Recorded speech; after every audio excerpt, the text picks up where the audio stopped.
नमस्कार सांग मैंने तो आज प्रबल शीत होता बोली आम माँ छुआ समस्ते पूरा फुल फुल ड्रेस पिंधि पतेनु आ टुप हेपी सब पिंधि पड़ी पूरा बाहर बुलूनु कहीं आम दिज पूरा ठंडा हो जाता।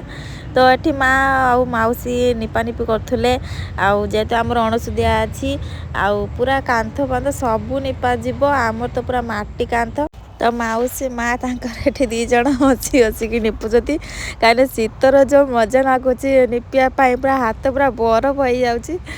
मत माँ मना कले तू ओदा हना जेहेतु मत पूरा ठंडा झील को भी ठंडा हो जाइए कहले तू रोसे कर आम सब निपी दौचे दीज मती आम पुओ तो आज स्कूल छुट्टी अच्छे बोली से पूरा एत बदमाश होची मो झील कथा कौन कहमी मो झील तो मत पूरा पागल कसाला से अटा को ढालिकी पूरा घाटिकी रखी ना आउ तो भाई की डाकुची आ तो आज एत काम भितर आमर रोसे आज अल्प होती खाली डालमा करथिनी आउे पुओ को मो झील दायित्व दे देथिनी तू ताको टिके खेला मुझे कम सारिक आसे। तो मो झील को बहुत जोर ठंडा होता से जमा काहारे पाखे रोलानी मुझे कम सारिक आसी देखला बेलू पुओ दी जन खेलुंट।